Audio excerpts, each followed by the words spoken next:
Good evening. I'm Jeff Bennett. And I'm Amna Nawaz. On the NewsHour tonight, businesses are hit by new tariffs that the United States is slapping on Mexico and Canada in what's become a global trade war. Canadians are reasonable, and we are polite, but we will not back down from a fight. Ukraine scrambles to salvage its fractured alliance with the U.S. after the White House suspends military aid to the country at war. And President Trump prepares to give his first address to Congress since returning to office as he slashes the federal workforce and reshapes American foreign policy.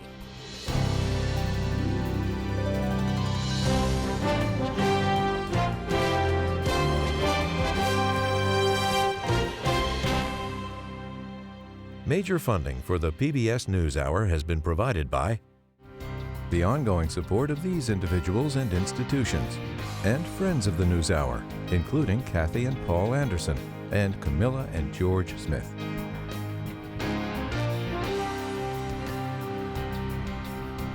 I absolutely love my job because I love the people I work with. Everyone is trying to connect on a personal level. We look out for one another. We love to see our teammates thrive. You don't have to change how you walk. You don't have to change how you talk. We can bring our authentic selves to work and do our best stuff. That's joy.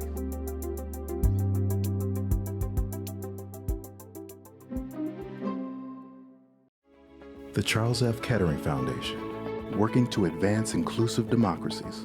Learn more at kettering.org. The John S. and James L. Knight Foundation, fostering informed and engaged communities. More at kf.org. And with the ongoing support of these individuals and institutions.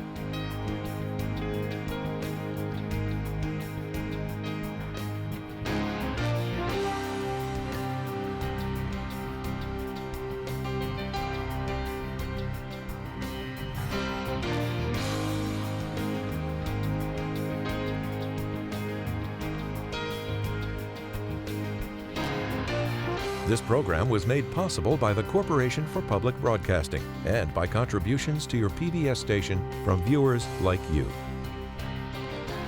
Thank you.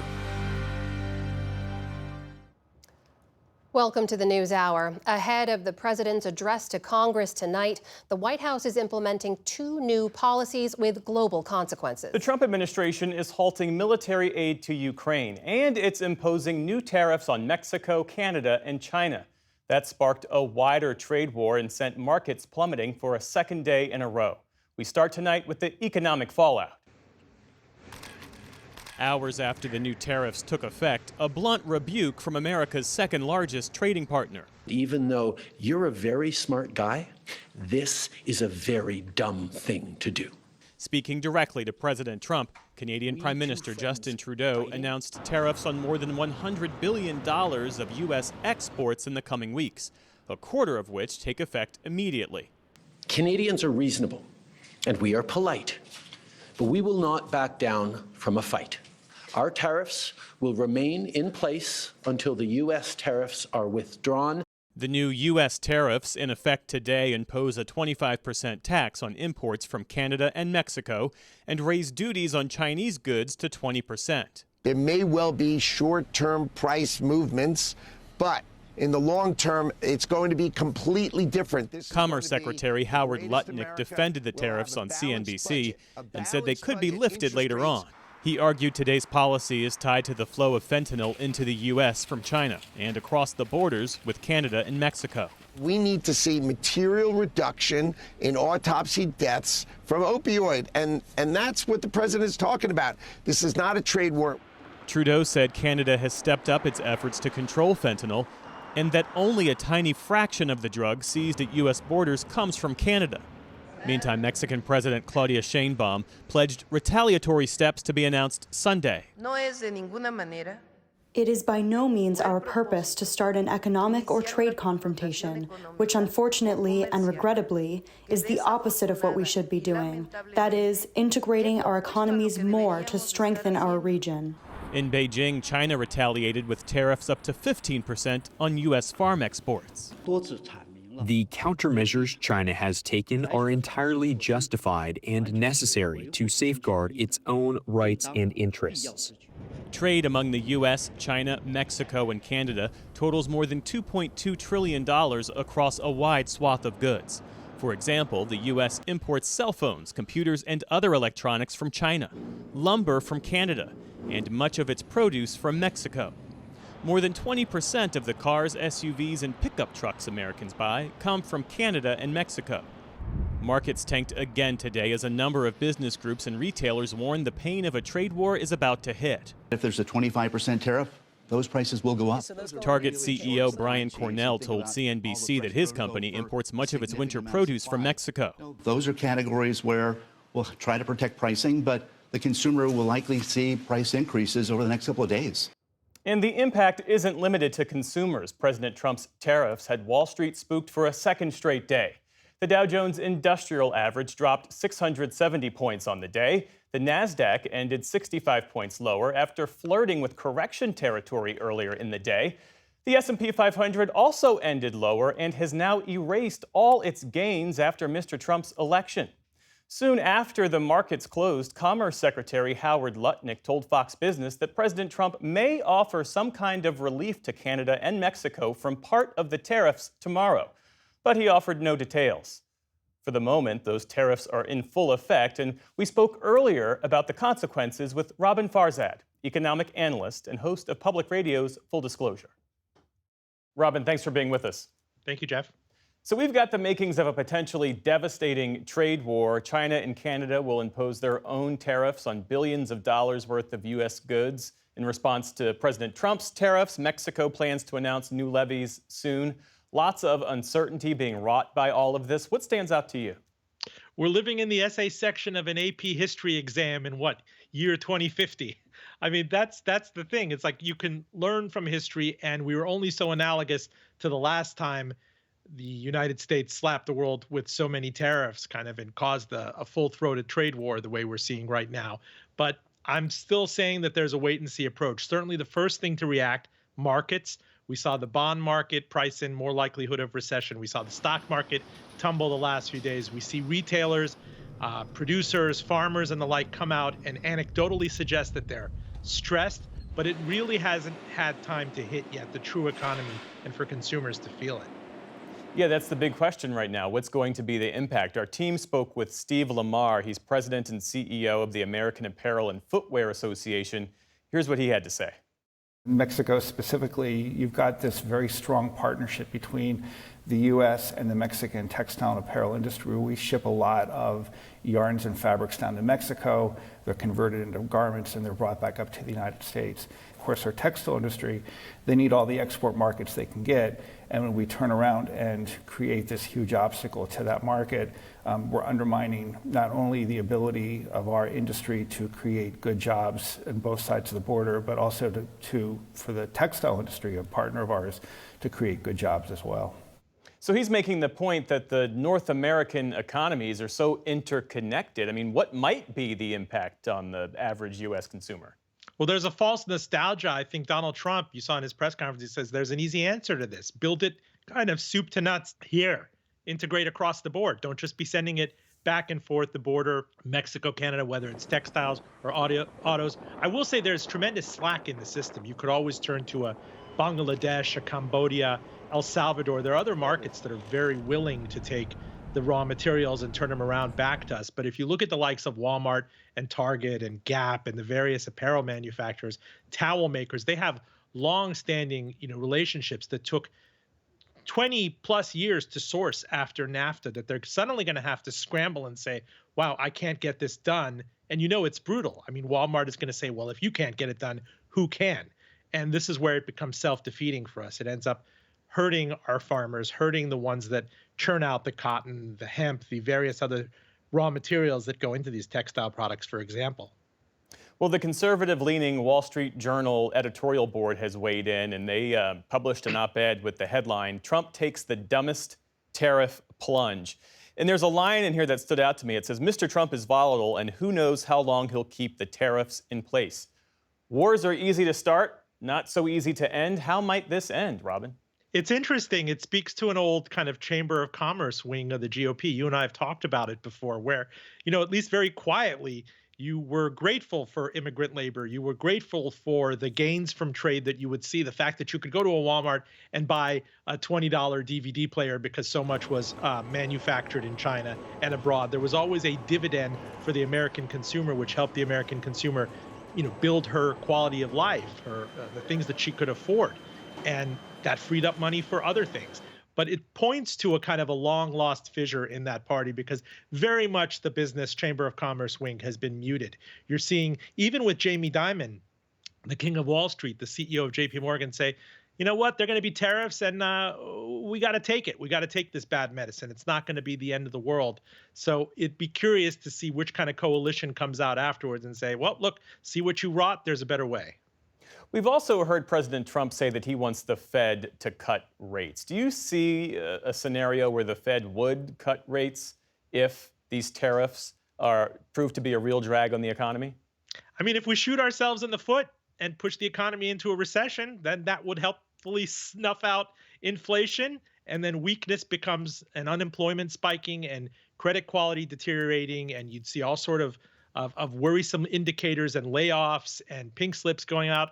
Well, that's a Pyrrhic victory. I don't know if that's something, it's kind of a roundabout way, but let's not forget that Trump hasn't been in office for all that long. And this has already kind of bent the theme of the economy away from a worry, I think, about inflation to, on the margin, worries about a recession. You see where consumer sentiment is. You see the report from the Atlanta Fed that if it's something that he wanted to do there, I think there are easier ways of maybe, putting slack into the economy than throwing the entire global economy into disorder. Robin Farzad, host of the podcast Full Disclosure. Thanks for being with us. Thanks, Jeff.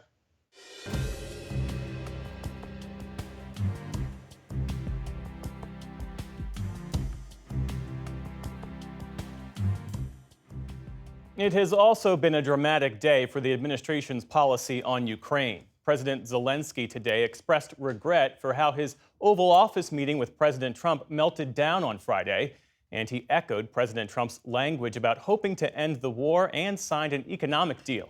But Zelensky made that statement after the Trump administration paused all military aid that's helped the country survive Russia's full-scale invasion. Here's Nick Schifrin with more. In Kyiv tonight, a mea culpa.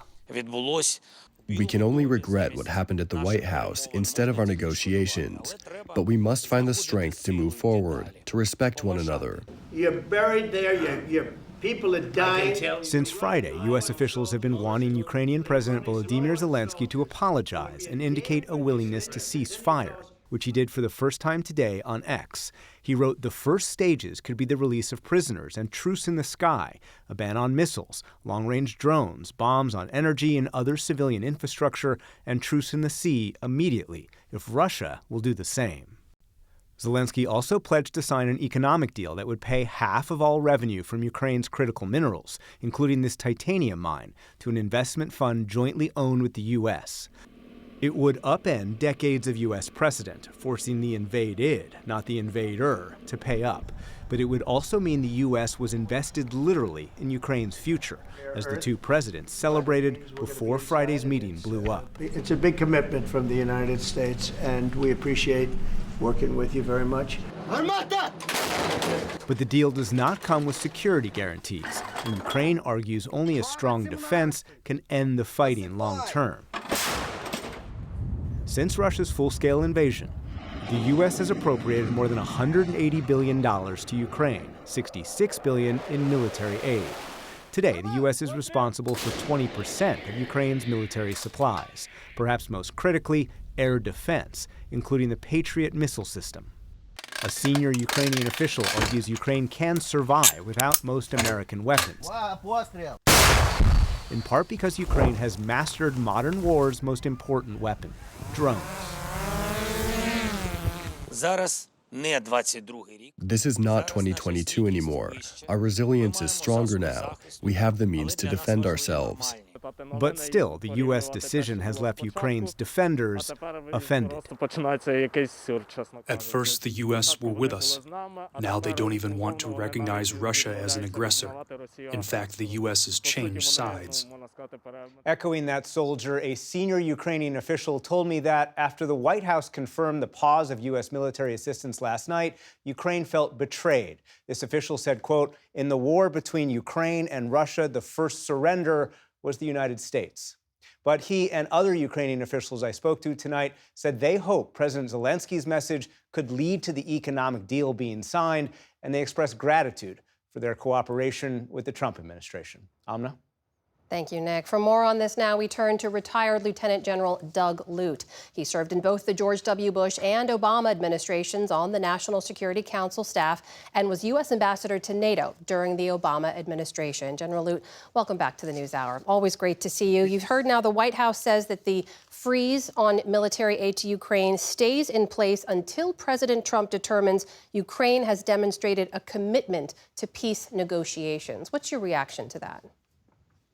Well, I think Nick covered the immediate impacts pretty well in his reporting. We should remember, first of all, that this is not the only time that aid from the U.S. has been paused or suspended. Remember, we went through a 6-month period last year where there was a cease in aid because of congressional debate and so forth. The immediate impact will be on high-end air and missile defense systems that protect Ukrainian cities.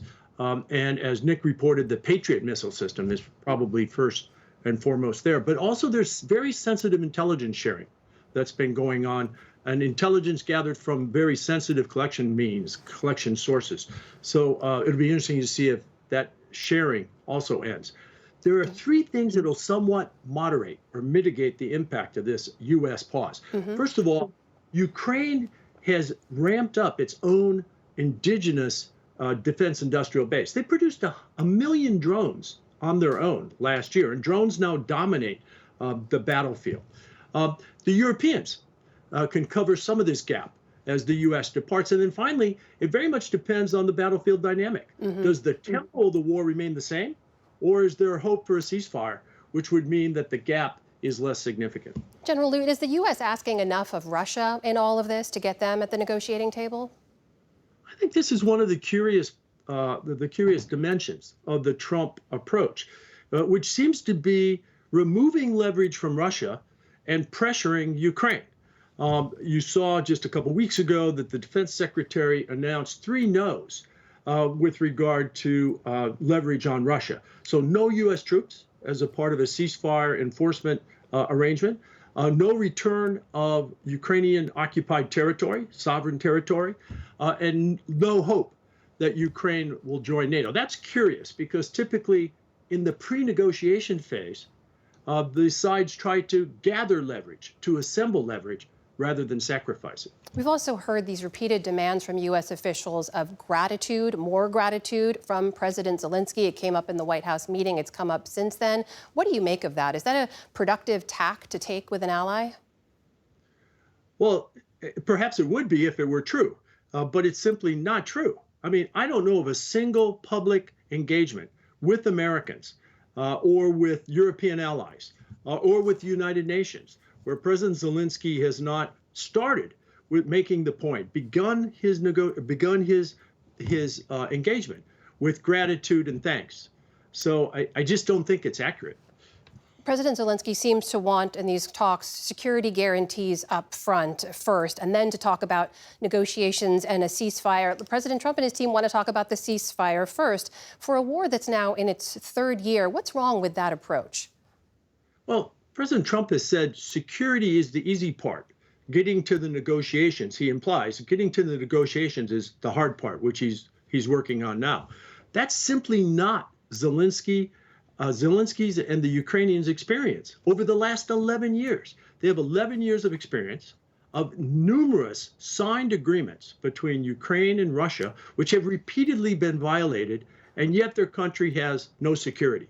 So it's quite, I think, understandable that Zelensky requires something more credible to guarantee his security before he launches into ceasefires. In the minute or so we have left, do you see this moving into negotiations? And if so, who has the leverage going in? Well, leverage is a big thing now. And as we've already discussed, I think we've unnecessarily sacrificed some of our leverage up front. I found Zelensky's statement today as very interesting.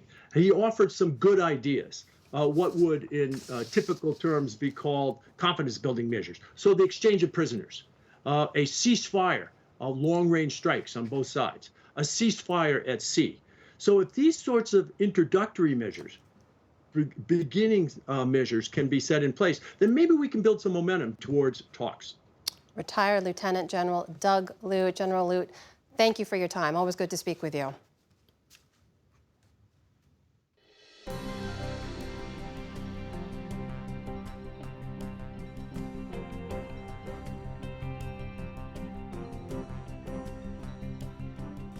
We start the day's other headlines with a massive storm system that's rumbling across much of the country, stretching from Chicago all the way down to the Gulf. This is what we're seeing. Oh, holy. The most severe thunderstorms are carving a path across the South tonight, leaving toppled buildings, debris, and more than 400,000 people without power from Texas to Mississippi. The weather system hasn't brought just rain. It's also kicked up blinding dust storms across parts of the Southwest. And it's threatening to put a damper on Mardi Gras festivities in New Orleans tonight. Officials moved up and shortened the city's two biggest parades, hoping to wrap things up before high winds move in. Turning overseas, Arab leaders from across the Middle East endorsed a plan today to rebuild the Gaza Strip. The measure would allow the territory's 2 million Palestinians to remain in Gaza. It's a counter-proposal to President Trump's vision, which calls for removing Palestinians from the area and creating a beach destination. Experts warn such a plan would be a war crime under international law. At today's summit in Cairo, Egyptian President Abdel Fattah el-Sisi laid out his $53 billion plan, under which Hamas would cede power to an interim independent administration. The plan starts with immediate relief operations and early recovery efforts, leading to the full reconstruction of the enclave. Egypt calls for adopting this plan at our summit today and mobilizing regional and international support for it. The president of the Palestinian Authority, Mahmoud Abbas, was also there. He told the summit he's ready to hold elections as early as next year if, quote, conditions allow. The Palestinians have not held presidential elections in some 2 decades. In Serbia, at least 3 lawmakers were injured after chaos erupted in the country's parliament today.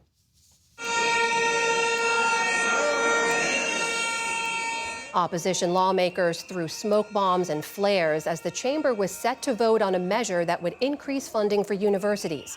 They say the session was illegal and that Parliament must first confirm the resignation of the Prime Minister and his government.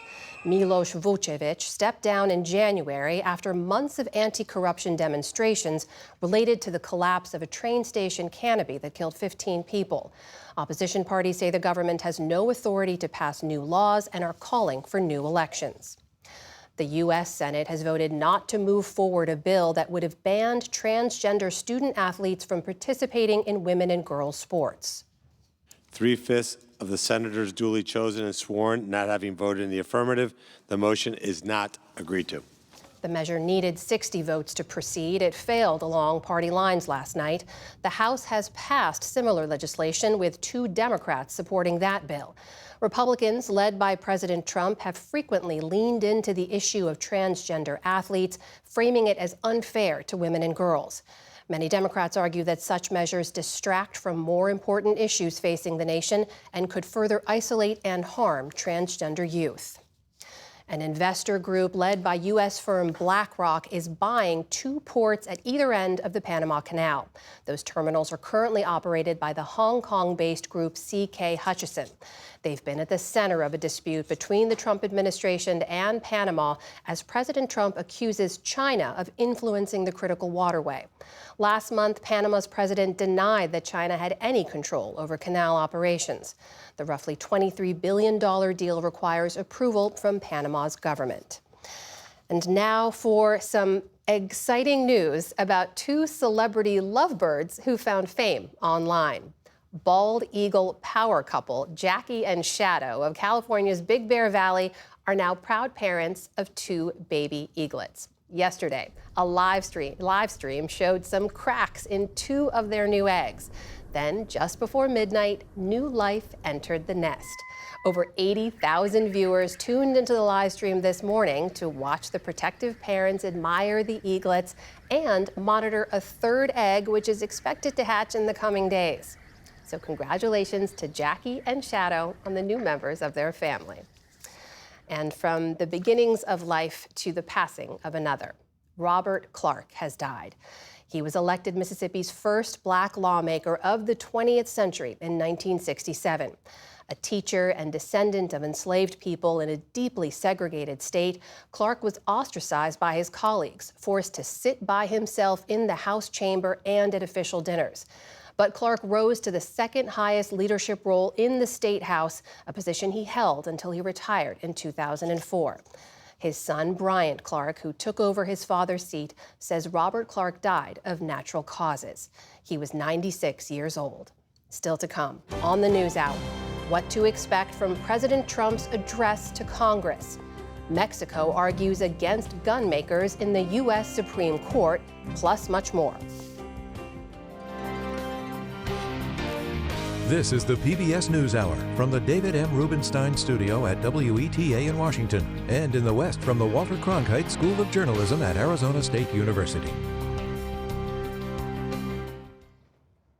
President Donald Trump is just hours away from addressing a joint session of Congress where he's expected to tout his administration's accomplishments and lay out his agenda for the rest of the year. But as we've been discussing, his high-profile speech comes at a delicate time. On day one of a new trade war he started with America's top trading partners, and as Europe is scrambling to fill the void in aid for Ukraine, now that Trump has ordered an end to U.S. military support. Let's turn now to Capitol Hill. We'll hear from lawmakers from both sides of the aisle. First up is Senator Eric Schmitt, a Republican from Missouri. Welcome back to the NewsHour, sir. Great to be with you guys. So let's start with the tariffs. President Trump's decision to slap major tariffs on Mexico and Canada. He's doubling the tariffs on Chinese imports. It's a move that has a lot of Americans nervous. That's certainly reflected in the markets. At a time when Americans are still grappling with high housing prices, high grocery prices, inflation is as stubborn as it is. Why is a trade war the right approach right now? Well, I think you want to look at these things in two separate buckets. As it relates to China, President Trump did this in his first term. We didn't see inflation. We tried to rebalance the scales a little bit, and we saw record wage growth among every demographic in the country. And so we were doing quite well when those tariffs went in place. And by the way, Joe Biden kept them in place. And as it relates to Canada and Mexico, this is really about getting them to deal seriously with not just illegal immigration at our southern border and our northern border, but also as it relates to fentanyl. And people might dismiss the idea that the northern border is that much of a problem, but the truth of the matter is we've seen a 2,000% increase in the last year, and enough fentanyl crosses our northern border to kill about 9.8 million Americans each and every year. So it's a serious challenge, and I think that's what this is about. And my hope is that Canada and Mexico will actually come to the table on this. I think you're also, though, by the way, seeing some indications that companies are taking notice of this. You see Honda is now going to be building a manufacturing plant in the United States. Mercedes-Benz is also looking to do this. So I think there's some benefit to this. But at the end of the day, this is about us being treated fairly from an economic perspective, and then also dealing with this the fentanyl that's streaming across our borders. Canada and Mexico aren't just America's biggest trading partners. They're also Missouri's biggest trading partners. You've got a really active agriculture and manufacturing industry there. A lot of jobs depend on those industries, as do a lot of grocery bills. What have you heard from your constituents in the lead up to today about their concerns about the potential impact? I think people just want us to be treated fairly. So when you look at a lot of these reciprocal tariffs, right, we want to be treated the same way that they're being treated here. And that's what this is about. And for a very long time, including in Europe, they've been ripping us off. You can't sell an American car effectively in Europe. So I think it's also important to keep into context, like in President Trump's first term, that this trade policy is not in a vacuum. When you have the idea of controlling government spending, which President Trump's talking about. I'm sure he's going to talk about in his speech tonight, and also unleashing domestic energy production. That's why you didn't see inflation. But that's why you did see inflation under Joe Biden, which was you saw a bunch of government spending, the COVID spending was through the roof, and then also declaring war on domestic energy production rose the cost of everything at the grocery store. So this is part of the process, and I think that ultimately President Trump is going to stick up for Americans by saying, treat us fairly, lower your trade barriers, or we're going to treat you the same way you treat us. The CEO of Target said today that prices will likely go up as a result of these tariffs. The CEO of Best Buy says price increases are, in his words, highly likely. How much economic blowback can Republicans sustain either from the markets or from Americans when we start to see these prices go up? Because, tariffs are definitionally a tax. Well, they didn't go up. I guess what I'm going to keep telling you, you want to make this about rising costs. Well, we saw that under Joe Biden when we didn't have this, right?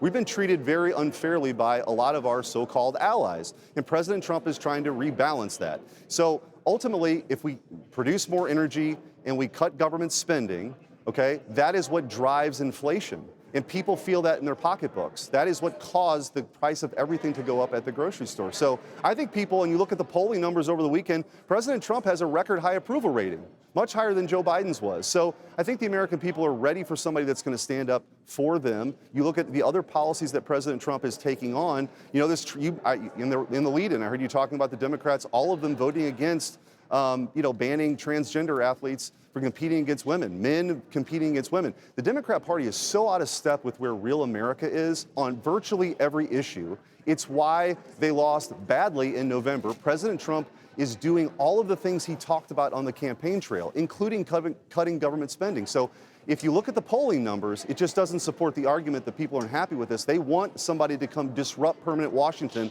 that just hasn't been working for working families. Well, let's talk, if we can, in the time that remains about his polling numbers, because according to a new PBS News NPR Marist poll, his job approval remains underwater. He's got 49% disapproval, and 54% of Americans say the country is moving in the wrong direction. It's not exactly a reflection of the mandate that President Trump says he has, at least right now. What do you expect to hear from him tonight to help set a course going forward?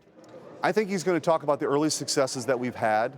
You see a record low number of border crossings now, because it turns out if you have a president that actually enforces the laws that are on the books, you won't have mass migration like we saw over the last 4 years, where 15 to 20 million people came here illegally. So that's an early success. I think he's going to talk about what that looks like moving forward. I think he's going to talk about the record investment. In just the first month here, we've seen $1.7 trillion worth of investment, whether it's Apple, whether it's Mercedes-Benz, whether it's high-tech semiconductor chips, building those facilities here. The signal's being sent out that America's a place where you can do business. Now, we've got to extend those tax cuts. That'll be part of our job in Congress. I think he's also going to talk about a change in direction on foreign policy, where the core interests of the United States of America will reign supreme. Europe needs to step up in a much more meaningful way for their own defense, and we need to focus on the homeland and for China. We're not abandoning anybody, but it's a realist point of view, and then I think he's going to talk about a return to common sense and just having some policies like getting rid of divisive DEI, which is inherently racist. All right, Senator Eric Schmitt, thanks again for your time. We appreciate it. Anytime. And now for a Democrat's take, we're joined by Representative Pramila Jayapal of Washington. She's also the chair emerita of the House Progressive Caucus. Congresswoman, welcome back to the NewsHour. Thanks for joining us. Thank you for having me, Amna. So we saw House Democratic leader Hakeem Jeffries wrote to Democratic lawmakers, and he said, for tonight, it's important to have a strong, determined, and dignified Democratic presence in the chamber. We've heard from some of your colleagues in the Democratic Party that they're boycotting tonight. Will you be attending, and why, if so? Amna, I will be there because I was there in the gallery on January 6th when Donald Trump and insurrectionists tried to take over the People's House.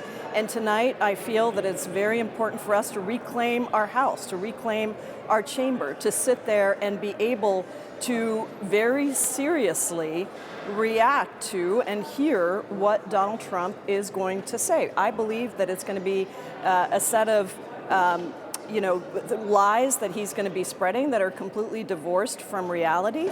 And I believe that once again, he will tell the American people that he's doing things for them when in fact, 2/3 of the American people know that he has done nothing to lower costs for the American people. In fact, what he's doing with this indiscriminate trade war, he is levying taxes, because that's what a tariff is a tax on working families across this country, so that he can pay for the billionaire tax breaks that he wants to continue to give to his billionaire buddies. And so I think this is devastating, what is happening to workers who are being fired, who are not being respected, to democracy, to our government, and most of all, to people's pocketbooks.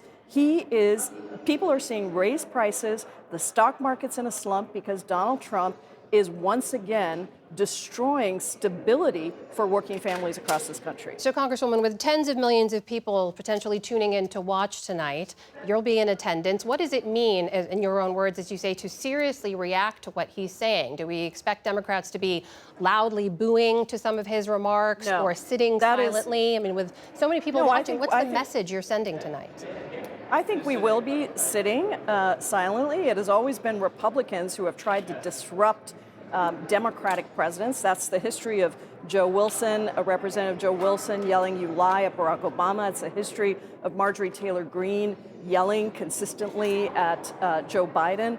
And I think what you will see tonight is Democrats reclaiming the chamber in a very appropriate, dignified way that says to the American people, here is the contrast. Democrats are about protecting American families, about protecting working families' benefits, not slashing Medicaid, not slashing Social Security, making sure that our aviation safety is protected. That's why my guest tonight is the fabulous president of the Flight Attendants Union, 55,000 members across this country who work every day to take care of the public safety, even as Donald Trump is firing so many people within the aviation safety arena. And the choice of Elissa Slotkin, your former House colleague, now a first-term Michigan senator, to deliver the Democratic response. She has a strong national security background. She won an open seat in a state that President Trump won. Why Slotkin, and what's her message tonight?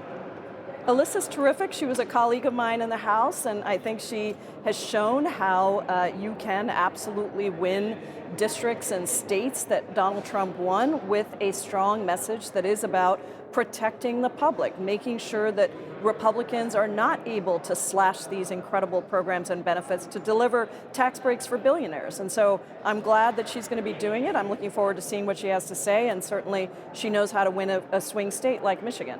Congresswoman Pramila Jayapal of Washington, thank you so much for joining us. Thank you, Amna. And for more on the president's address to a joint session of Congress tonight, let's bring in our White House correspondent, Laura Barone-Lopez, and our congressional correspondent, Lisa Desjardins, both of them on Capitol Hill. Laura, let's begin with you. Give us a preview of what we should expect to hear from President Trump tonight. Amna, we expect President Trump to address this ongoing effort to strike a peace deal between Ukraine and Russia. Now, one thing to watch for is whether or not President Trump decides to continue to criticize Ukraine. The president in the past has repeatedly said that Ukraine started the war, which is false. And the other thing that we're watching for is how he talks about his deportation plan. That is something that is expected to be a part of his speech. The president has been frustrated with the pace of deportations by his administration, and border czar Tom Homan, the president's border czar, said today that the administration needs more money from Congress for flights and for beds to carry out their deportation plan. The president is also expected to continue his attacks on transgender people as he moves to roll back rights for them across the states. This is a population that represents roughly less than 1% of the American public. Amna. And all those themes, those policies are represented in the guests that the president has invited tonight, which include the mother and sister of Laken Riley, a young female nursing student who was killed by an undocumented immigrant. And the president has also invited January Littlejohn, a mother from Florida who alleged that her kid's school allowed her daughter to socially transition without her parental consent. At the time, the school's guidelines allowed this, and she sued the school district, but ultimately a federal judge dismissed that. Laura, it has been a whirlwind 6 weeks since Donald Trump took office. Huge cuts to the federal workforce, new tariffs today. Put this speech in that context for us. What kind of pressure is this administration facing? Well, there's a lot of questions that Americans are asking about the economy. As you know, Jeff, the consumer confidence is down. I was talking to a number of economists today who said that there's no flashing red lights, but there are warning signs. The stock market took a hit after the president announced these tariffs that went into effect. And so the longer that those tariffs come, that could potentially cause lasting economic damage. Meanwhile, Lisa, we know you've been talking to some of your Democratic sources on the Hill. What are you hearing from them about how they plan to respond tonight?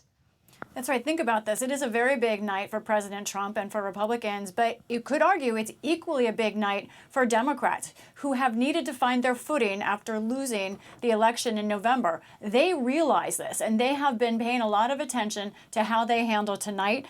For one thing, the Democrats on the Hill held a flurry of events today. I want to show you just a couple of them. You see Senator Chuck Schumer, the Senate leader there on the Capitol steps, railing against Trump's actions so far. And then on the right, you see House Democratic women. They are wearing pink tonight, Amna. You will see that in the chamber, led by Catherine Clark, the House Democratic whip.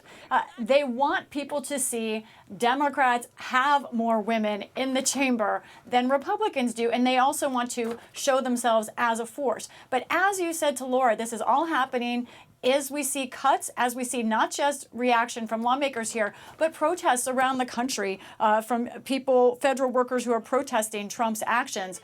Here we saw some protests here in Washington, but across the country yesterday, fired federal workers, people who've seen their pay cuts, all of them starting to come out in slightly larger numbers around the country. Today, Amna, in the last day, I can report that, for example, one agency, the General Services Administration that handles the real estate, they have now told employees that there will be cuts, as well as Social Security and others. So that is hanging over all of this.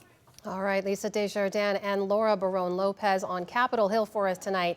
Thank you to you both. Thank you.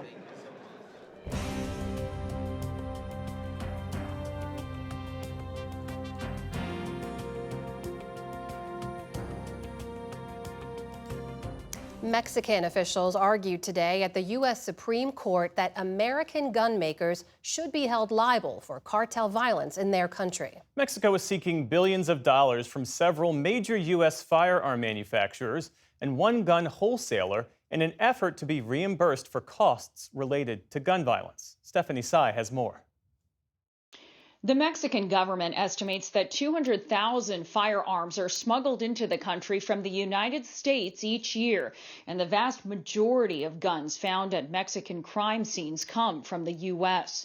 Mexico argues that American gun manufacturers are aiding illegal sales to Mexican criminals, and it claims cartel violence is directly connected to those sales.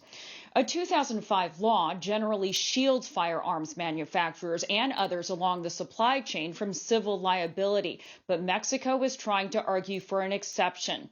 Joining me now to discuss the suit and today's Supreme Court hearing is Chip Brownlee. He's a reporter with The Trace, a nonprofit news organization that covers gun violence. Chip, I'm sure you listened to the arguments this morning. Even the typically liberal justices did not seem convinced by the Mexican government's arguments against Smith & Wesson. And NewsHour's Supreme Court analyst Marcia Coyle told me that the majority of justices seemed skeptical that there was a direct connection between the gun manufacturers and the injury Mexico claimed. Why did they seem to face such an uphill battle? So one part about the Protection of Lawful Commerce and Arms Act is that it requires, for there to be an exception for someone to sue, a defendant in the gun industry, they have to prove that the defendant violated a state or federal law and that their violation of the law was the proximate or a close cause to a harm that has been alleged. And I think what happened here is essentially that Mexico laid out this, pretty broad case that hundreds of thousands of guns are smuggled from the U.S. to Mexico every year.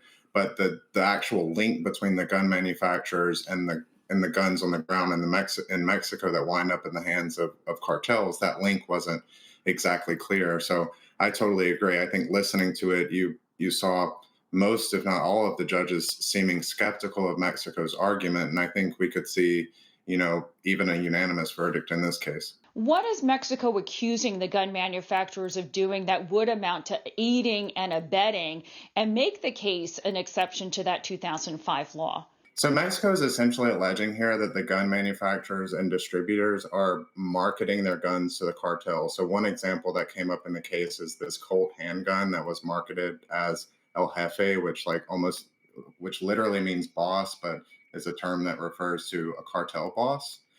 Some other things that they alleged was that, the gun manufacturers are refusing to make changes to their weapons, like making it harder to deface a serial number, which is, serial numbers are very important when you're tracing a gun. And also just kind of the general marketing of these weapons as military style or military grade weapons, which would make them, better or seem better to the cartel. If the justices don't decide in favor of Mexico, Chip, and we do expect a decision by the end of the term in June, if the gun companies don't address their concerns, if U.S. courts are hamstrung by the 2005 law, what other options are there to stop these guns from getting into the hands of violent criminals? If the Supreme Court rules against Mexico, and that could essentially make it much more difficult for these types of civil lawsuits to be brought against the gun industry. And that would result in a situation where if you're actually going to try to stop any of this trafficking, you're going to have to do it through a law enforcement means. So that would require, the ATF, Border Patrol, the other federal law enforcement agencies to actually do more to stop this. But I also don't think we've really seen any kind of significant funding put towards that. I mean, the ATF's funding and their personnel have been cut in years past. So I think the only other option really is that law enforcement angle, but the resources aren't there. And yet we hear nonstop about drug trafficking and human trafficking at the southern border. Those are top priorities for U.S. politicians. Does that discussion need to include how American policies and American companies are arming the cartels? And does gun smuggling have a direct impact on crime in the U.S.? Absolutely. That's part of the argument that Mexico is making here, that somewhere between 250 and 500,000 guns flow illegally across the border. And those are the guns that the cartels and other violent groups in Mexico are using to perpetrate their violence. And I think the argument there is that if you were able to cut off that supply, then you could potentially end up in a situation where there's less fentanyl trafficking, there's less human trafficking coming across the border, and you could mitigate maybe some of that violence that's really the root cause of migration in general. So I think Mexico is making this argument that it could be good for the U.S. if they were to win this case. That is Chip Brownlee, a reporter with The Trace. Chip, thank you so much. Thank you.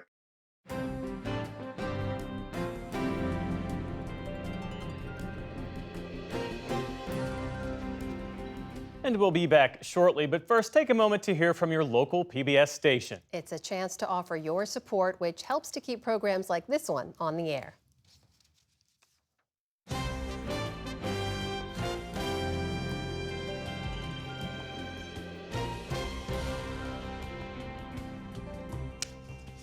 For those of you staying with us, an encore of a region-wide art collaboration now. Pacific Standard Time, or PST Art, is comprised of some 60 art institutions in Southern California. Senior arts correspondent Jeffrey Brown sampled some of it last fall for our Arts and Culture series, Canvas. Everywhere you look, light amid the darkness.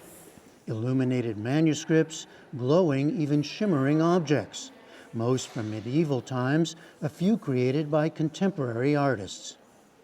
All part of an exhibition at the Getty Museum in Los Angeles called Lumen, the Art and Science of Light. And the wording of that subtitle is critical. Catherine Fleming is president and CEO of the Getty Trust.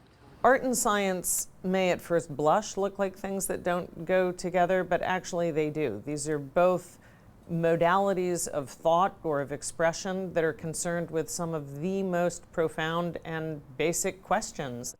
In fact, Lumen and 7 other exhibitions at the Getty are just part of an enormous project that encompasses more than 70 museums, galleries, and public spaces all over Southern California, featuring some 800 artists, all brought together under the title PST Art, Art and Science Collide. The Getty took the lead and provided some $20 million in grants to institutions large and small to curate their own exhibitions. To have all of these different entities working on a common theme, but in their own way, there's just the theme, and then all of the people who are participating approach it from their own vector, and I think that's what makes it so incredibly rich. There was a wide range of responses. Among them, the Natural History Museum takes a new look at old ways of exhibiting the natural world, commissioning contemporary artists to reframe dioramas. At the Huntington, an exhibition called Storm Cloud shows how the Industrial Revolution changed life and how artists and writers captured the environmental and other impacts.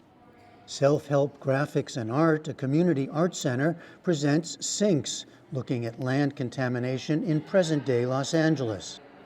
All of these things sort of reflect a zeitgeist of fear that we have drifted too far away from the world of which we're a part, and a hope of showing a way to reconnect to it.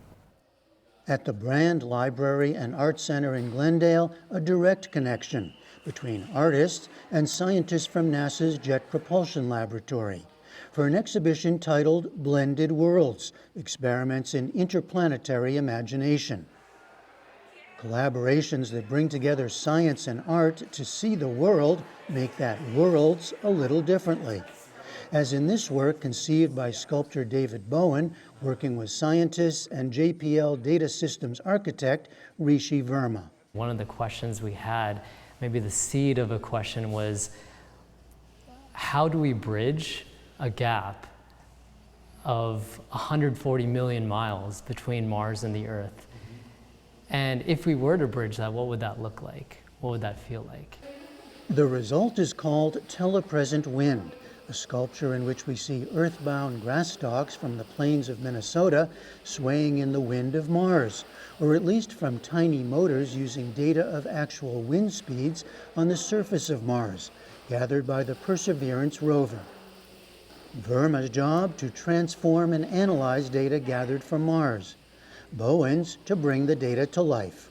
I would call it like a hybrid mashup. I wouldn't say that this is like, obviously there's not grasses like this growing on Mars, right? So we're taking something familiar, we're taking this very unfamiliar landscape and kind of mashing it into this hybrid of something you would never see, but hopefully has sort of a familiarity to it that kind of helps you think, oh, that's what the wind is doing. I've been so used to looking at the data in terms of numbers and printouts and graphs on the computer, and here was the data alive in front of me. So it was absolutely a magical experience. That's pretty cool, huh? Definitely. Yeah. So if you look at this, is this art or science? This is definitely art. Definitely art. Yeah. It's definitely science to me. I'm sorry, David. Agree to disagree. No, I was too strong. I think it's a mix. I'll own that. Yeah. I think that's the beauty of it. It's that it's these different disciplines coming together. Yeah. Also in the pretty cool realm, a solo exhibition called Open at Mocha Geffen of work by Icelandic-Danish artist Olafur Eliasson, a leading contemporary figure who often uses light, shadows, and elements of the natural world as materials. So it looks like a big sun, but it's cluttered with trash. In that way, it's also about exploration, exploratory, like investigating something. What does it mean to actually look at something? And in that way, I think art and science, they can go hand in hand. When I make a kaleidoscope with mirrors that people can almost disappear in, it's a little bit of a science experiment, if you want. It's also a way of grasping something that can feel very abstract and far away, like climate change. These paintings were made through mixing paint with large pieces of glacial ice. As the ice melts, it paints its own work. It's interesting for me to say to people, well, here's an opportunity to maybe explore the boundaries of what you normally see. What is imagination? Are we good at imagining things? Sometimes things are hard to understand, like the climate crisis. Well, it's difficult to understand the climate crisis. Well, we should work a little bit on our imagination to better understand, well, what is on the periphery of what I can actually imagine in order to deal with it. With so many exhibitions across such a large region, PST art is likely impossible for any one person to take in as a whole. But there's plenty of opportunity to choose your science, your art, your combination of both, old, new, and into the future. For the PBS NewsHour, I'm Jeffrey Brown in Los Angeles.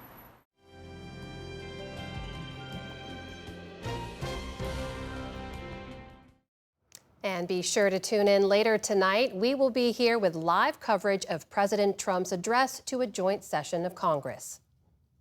President Trump is off to an astonishing start and has Congress in his corner. What we're doing is delivering on the mandate that the American people gave us. But Democrats are pushing back. It's unacceptable, unconscionable, and un-American. We are going to fight in every way we can. What are the president's next plans for the American people? A PBS News special, President Donald Trump's address to Congress, Tuesday, March 4th, 2025 at 9 p.m. Eastern, 8 Central. You can watch that right here on your PBS station or tune in to our YouTube channel, which has continuing coverage starting right now through the presidential address. And that is the NewsHour for tonight. I'm Jeff Bennett. And I'm Amna Nawaz. On behalf of the entire NewsHour team, thank you for joining us, and we'll see you soon. Major funding for the PBS NewsHour has been provided by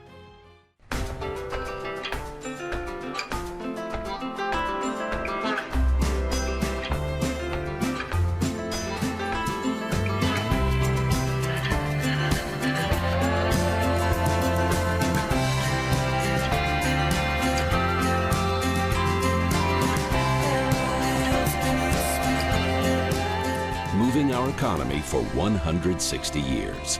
BNSF, the engine that connects us. Two retiring executives turn their focus to greyhounds, giving these former race dogs a real chance to win. A Raymond James financial advisor gets to know you, your purpose, and the way you give back. Life well planned.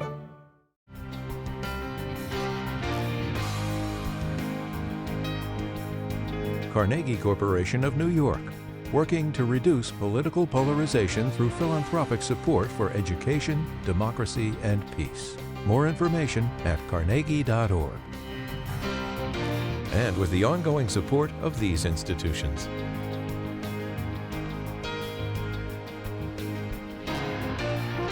This program was made possible by the Corporation for Public Broadcasting and by contributions to your PBS station from viewers like you. Thank you.